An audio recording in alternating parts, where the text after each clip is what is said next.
চলো শুরু করি। কাহিনী শুরু হয় কেরালার একটা ছোট্ট গ্রামে যার নাম কালাম কাভাল। এখানে বাস করে হরিদাস নামের একটা লোক, যে একটা স্কুলের টিচার। হরিদাসের জীবনটা খুবই সাধারণ। সে তার পরিবারের সাথে থাকে আর গ্রামের লোকজনের সাথে মিশে থাকে। কিন্তু একদিন গ্রামে একটা অদ্ভুত ঘটনা ঘটে। হরিদাসের বাড়ির কাছে একটা মেয়ের মৃতদেহ পাওয়া যায়। মেয়েটির নাম শোভা, আর তার মৃত্যুর কারণটা প্রথমে স্পষ্ট নয়। পুলিশ আসে, তদন্ত শুরু হয়, কিন্তু কোনো ক্লু পাওয়া যায় না। গ্রামের লোকজন ভাবে এটা একটা দুর্ঘটনা, কিন্তু হরিদাসের মনে একটা সন্দেহ জাগে। সে নিজে তদন্ত শুরু করে, কারণ তার মনে হয় এর পিছনে কোনো গভীর রহস্য আছে। এখন আসুক চরিত্রগুলোর দিকে। হরিদাসের স্ত্রী রাজাম্মা, যে খুবই ধার্মিক আর পরিবার প্রিয়। তার ছেলে আর মেয়ে আছে, কিন্তু তারা বাইরে থাকে। গ্রামের অন্যান্য লোকজন, যেমন পঞ্চায়েতের মেম্বার রমেশ আর তার বন্ধু কুমার, তারা সবাই হরিদাসকে সাহায্য করে। কিন্তু ধীরে ধীরে তদন্তে এমন কিছু বেরিয়ে পড়ে যা সবাইকে শক করে দেয়।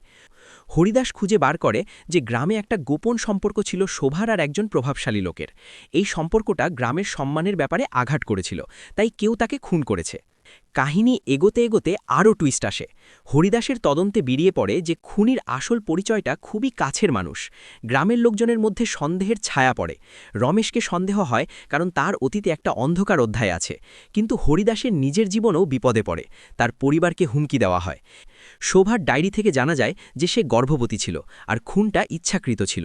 হরিদাস পুলিশকে সাহায্য করে, কিন্তু তারা প্রথমে বিশ্বাস করে না। এবার আসুক মেইন টুইস্টে। হরিদাস আবিষ্কার করে যে খুনি আসলে গ্রামের একটা প্রভাবশালী পরিবারের সদস্য, যারা গ্রামের রাজনীতি নিয়ন্ত্রণ করে। এই পরিবারটা শোভার সম্পর্ককে ঢাকতে চেয়েছিল, কারণ এতে তাদের সম্মান নষ্ট হতো।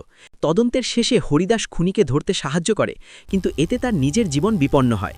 গ্রামের লোকজন সত্য জেনে শোকিত হয়, আর কাহিনী শেষ হয় একটা ন্যায়ের বিজয় দিয়ে, কিন্তু সাথে একটা দুঃখের ছোঁয়া।